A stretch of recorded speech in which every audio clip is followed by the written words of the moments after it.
Have you ever walked through the gardening section of a store, picked up a bag of potting mix, looked at the price, and wondered why something so simple costs so much? Yet year after year, countless gardeners continue buying it every spring, filling carts with bag after bag without realizing that they could easily make an even better mix at home for a fraction of the cost. Commercial potting mixes certainly have their uses, but once you understand what they're made from and how each ingredient works, you'll discover that creating your own custom blend is surprisingly easy. Even better, a homemade mix can often outperform many store-bought products because you control every ingredient. By the end of this guide, you'll know how to create a rich, living potting mix, perfectly suited for vegetables, herbs, flowers, houseplants, and even fruit trees growing in containers. The best part is that you'll save money while producing healthier plants. Before mixing ingredients together, it's important to understand one common misconception. Despite the name, most potting soil doesn't actually contain much real soil. Garden soil performs well outdoors because worms, beneficial microbes, plant roots, rainfall, and natural soil structure continually keep it loose and healthy.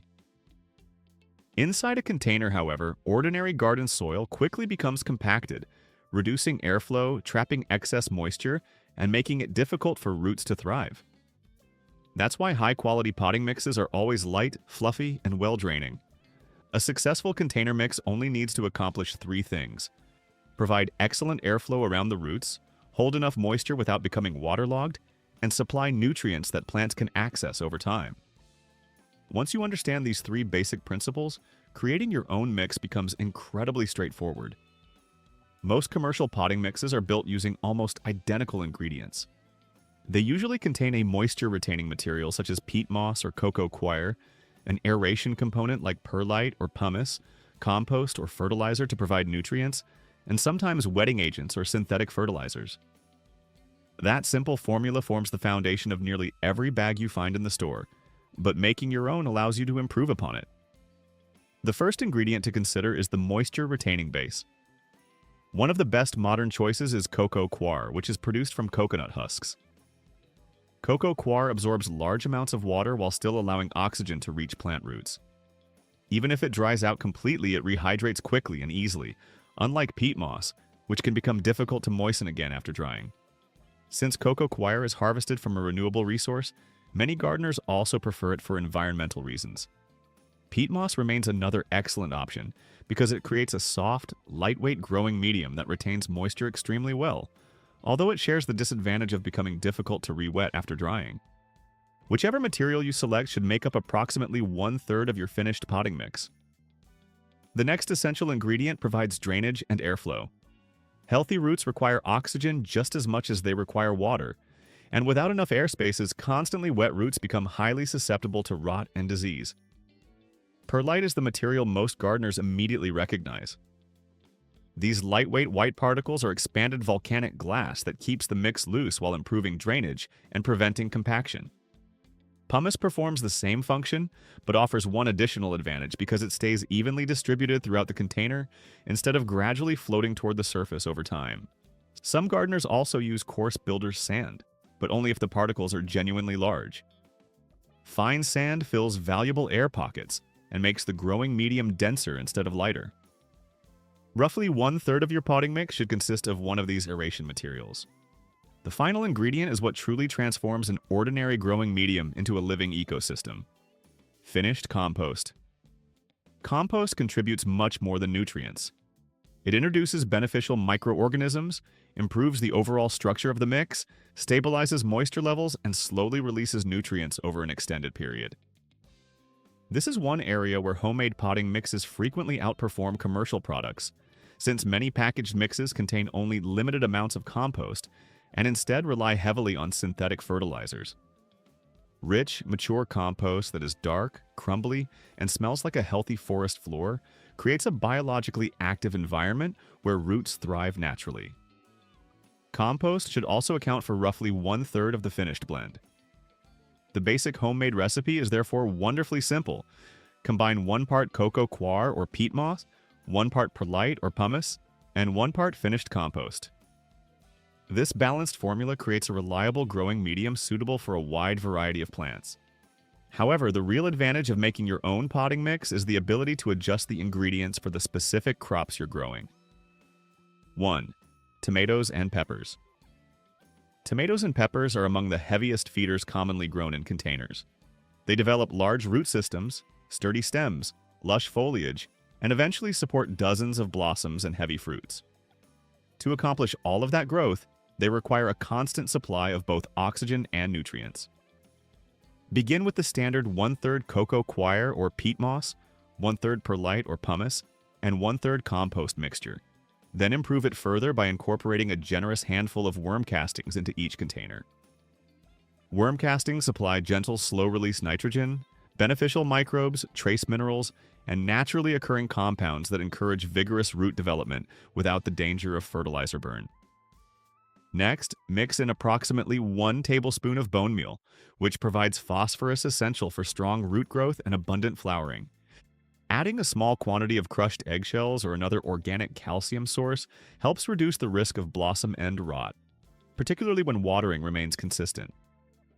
To provide nutrition throughout the growing season, include aged manure or a balanced slow-release organic fertilizer so that some nutrients become available immediately, while others are released gradually over time. The texture of the growing mix is equally important. Tomatoes dislike heavy, compacted soils, so if the blend feels dense or sticky, simply increase the proportion of perlite or pumice to improve airflow. Gardeners living in hot climates should also choose larger containers because they hold moisture more consistently and protect roots from rapid temperature changes. Continue feeding every 2 to 3 weeks with compost tea, fish emulsion, or another diluted organic fertilizer. Once flowering and fruiting begin, switch to fertilizers with higher phosphorus and potassium levels to encourage larger harvests instead of excessive leafy growth. When the growing conditions are properly balanced, the results become obvious through deep green foliage, thick sturdy stems, continuous flowering, and abundant harvests of flavorful tomatoes and peppers. Rather than simply filling a pot with dirt, you're creating an environment specifically designed for exceptional growth. 2. Leafy greens such as lettuce and spinach. Leafy vegetables have completely different requirements from fruiting crops like tomatoes. Instead of producing flowers and fruit, their goal is to grow large quantities of tender, nutritious leaves as quickly as possible. Because of this, the basic potting mix benefits from a few simple adjustments. Start with the same ingredients, but slightly reduce the amount of perlite. Greens still need adequate drainage, yet they perform best when moisture remains more consistent between waterings. Too much drainage causes shallow containers to dry out rapidly. Increase the proportion of compost instead, since leafy vegetables require generous amounts of nitrogen, and compost provides a steady supply while also supporting a healthy microbial community that continuously cycles nutrients. The finished mix should feel soft, light, and airy while holding moisture just a little longer than a tomato mix. If you squeeze a handful, it should hold together briefly before crumbling apart again. Because leafy greens are harvested repeatedly, they remove nutrients from the soil surprisingly quickly, making regular feeding every couple of weeks with compost tea or diluted fish emulsion especially beneficial. One of the biggest mistakes gardeners make is allowing lettuce or spinach to dry out completely between waterings. Water stress often leads to bitter-tasting leaves and encourages plants to bolt much earlier than they should. A compost-rich mix helps stabilize moisture levels, keeping plants healthier for longer. Applying a thin layer of straw or shredded leaves as mulch also helps reduce evaporation during warmer weather. When moisture and nutrients remain consistent, leafy greens reward gardeners with rapid growth, rich green foliage, tender flavorful leaves, and an extended harvest before flowering begins. While tomatoes thrive in a mix that emphasizes airflow and heavier feeding, leafy greens respond best to steady moisture and reliable nutrition. The foundation of the mix remains the same, but adjusting the proportions for each crop is what makes homemade potting mixes so effective. Once you understand the role of every ingredient, you no longer depend on whatever happens to come inside a commercial bag. You can build the perfect growing environment for every plant in your garden. 3. Herbs like basil and parsley. Culinary herbs such as basil, parsley, and many of their relatives have growing requirements that differ from those of most vegetables. Although they often grow quickly and produce plenty of foliage, they generally don't need large amounts of fertilizer to perform well. In fact, Giving herbs too much nutrition can actually reduce their quality. With herbs, the goal isn't simply to produce the biggest plant possible. Instead, you want compact, healthy growth with leaves full of rich aroma and concentrated flavor. Begin with the standard homemade potting mix consisting of cocoa coir for moisture retention, compost for nutrients and beneficial microorganisms, and perlite or pumice to improve drainage and airflow. From there, make 2 simple adjustments to better suit herbs. First, increase the amount of perlite or pumice slightly. Many popular culinary herbs, especially Mediterranean plants such as basil, rosemary, thyme, oregano, and sage, naturally grow in dry, rocky soils where water drains away quickly. Better drainage keeps their roots healthy while improving airflow and lowering the risk of fungal diseases during humid conditions. The second adjustment is reducing the amount of compost. Herbs certainly require nutrients, but soil that is too rich often encourages lush, soft growth with weaker flavor. Plants growing in heavily fertilized soil frequently produce leaves containing fewer aromatic oils, making them noticeably less fragrant and less flavorful in the kitchen. A moderately fertile growing medium usually produces herbs with far better culinary quality. Basil responds especially well to gentle, consistent feeding, rather than heavy fertilization. Applying diluted compost tea every 3 or 4 weeks is generally enough to encourage vigorous growth while preserving the plant's rich fragrance. Parsley appreciates a little more nutrition, and adding a handful of worm castings before planting provides slow-release nitrogen that supports continuous leaf production without overwhelming the roots. Good drainage remains extremely important because waterlogged soil deprives herb roots of oxygen, often causing yellow leaves, drooping stems despite moist soil, and a noticeable decline in aroma. Container size also influences performance. Smaller pots dry out more quickly and can sometimes produce stronger flavors, although they require much more frequent watering. Larger containers maintain more stable moisture levels and support steady, consistent growth. Mediterranean herbs such as rosemary, thyme, oregano, and sage perform even better when drainage is increased further by adding more perlite or pumice while reducing the compost content. This closely resembles the dry, rocky conditions where these plants evolved naturally. When the growing mix is properly balanced, the difference becomes easy to see. Basil develops dense, upright growth covered with broad, intensely fragrant leaves. Parsley remains deep green while producing fresh foliage continuously for months. Even lightly brushing against the plants releases a powerful herbal scent, and the harvested leaves deliver far richer flavor than herbs grown in overly fertile soil. The secret is simple. Herbs perform best with moderation. Balanced nutrition consistently produces better flavor than excessive fertilization. 4. Succulents and cacti. Succulents and cacti require a growing medium that is completely different from the one used for most container plants. These remarkable species evolved in environments where rainfall is scarce, organic matter is limited, and water drains away almost immediately after every storm. Their roots are adapted for brief periods of moisture followed by long stretches of dryness, not constantly damp soil. Using an ordinary potting mix is one of the quickest ways to encourage root rot and eventually lose the plant.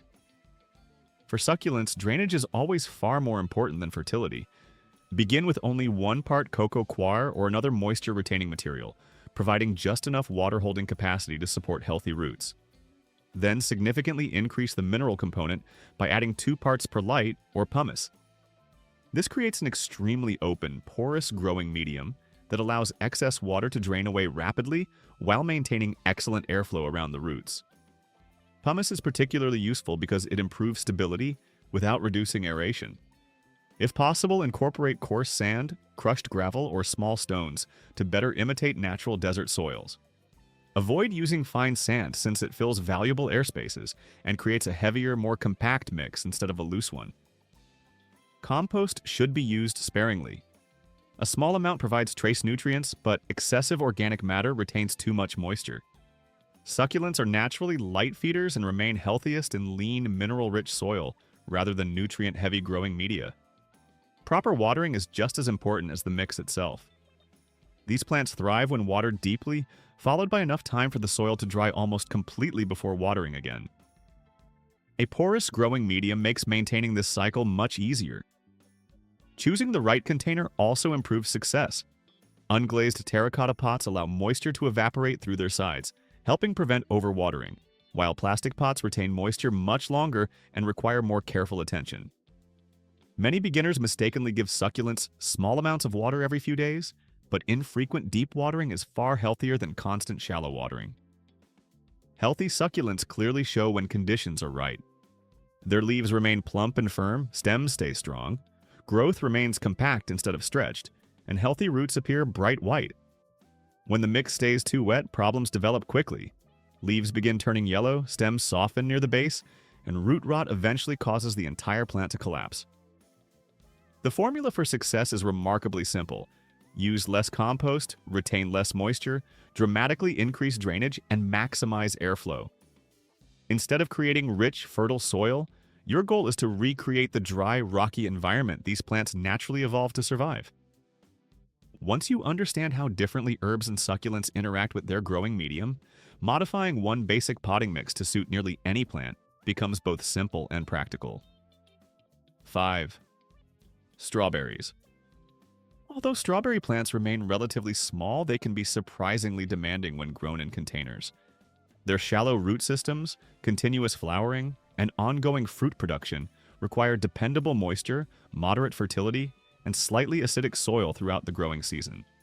Even small changes in growing conditions quickly influence the quality and quantity of the harvest.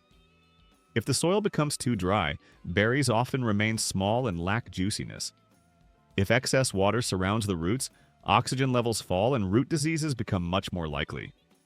Without a reliable nutrient supply, flowering slows and fruit production declines. Success depends on maintaining steady, balanced conditions from planting until the final harvest. Begin with the standard homemade mix using cocoa coir for moisture retention, compost for nutrients and beneficial biology, and perlite for drainage. Then make a few small adjustments. Increase the amount of compost slightly because strawberries remain active throughout the season, constantly producing leaves, runners, flowers, and fruit. The additional compost supplies slow-release nutrients while helping the soil retain moisture around the shallow roots. If available, incorporate some fine pine bark into the mixture. Pine bark offers two important benefits by gently lowering the soil pH into the slightly acidic range strawberries prefer, while also improving structure, increasing air spaces, and reducing compaction. The finished growing medium should feel loose, light, and airy while maintaining even moisture. After thorough watering, the soil should stay lightly moist for a day or two, without becoming soggy or drying too quickly. Since strawberries continue producing over many weeks or even months, regular feeding helps sustain heavy harvests. Mixing a handful of worm castings into the soil before planting introduces beneficial microbes along with slow-release nutrients, while feeding every 2 or 3 weeks with a mild liquid fertilizer during peak fruit production keeps plants vigorous. Perhaps the single most important factor is consistent watering. Uneven moisture often causes misshapen berries, reduced sweetness, and lower overall fruit quality because plants must divert energy toward recovering from drought stress instead of producing fruit. Applying mulch across the surface of the container makes a tremendous difference. Straw, shredded leaves, or similar materials help cool the roots, reduce evaporation, prevent soil from splashing onto developing berries, and maintain much more even moisture levels. Gardeners in warmer climates should also consider larger containers because they heat up more slowly and provide a far more stable environment for shallow root systems. Healthy strawberry plants are easy to recognize when everything is balanced correctly. Their foliage remains vibrant and evenly green. Flowering continues steadily. Berries develop excellent size and firmness, and fruit becomes noticeably sweeter because the plants experience less environmental stress. If the growing mix becomes compacted, plants may wilt even while the soil remains wet. If drainage is excessive, berries frequently fail to reach their full size. Unlike succulents, strawberries do not require extremely rapid drainage, and unlike tomatoes, they do not need exceptionally heavy feeding. Their ideal growing environment is much simpler: slightly acidic soil, steady but moderate fertility, reliable moisture, and excellent airflow around the roots. Provide those conditions consistently, and strawberry plants will reward you with months of sweet, flavorful harvests while transforming even a single container into a highly productive miniature fruit garden.